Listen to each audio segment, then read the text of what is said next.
A heartbreaking story has left many people on social media in shock after a TikToker allegedly died following a disturbing incident involving her well-known friend, Mazugula Wesizwe.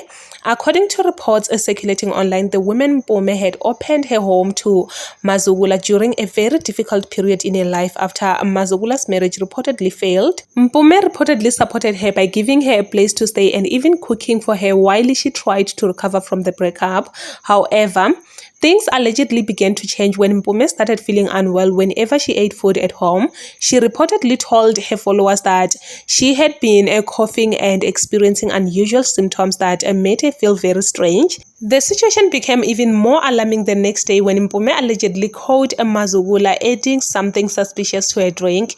Soon after the incident, she was rushed to the hospital as her condition worsened. Sadly, doctors later confirmed that a chemical substance had been used and she did not survive. The tragic incident has left many people online heartbroken and raising serious questions as social media users continue to mourn Mpumi and react with shock to the disturbing allegations.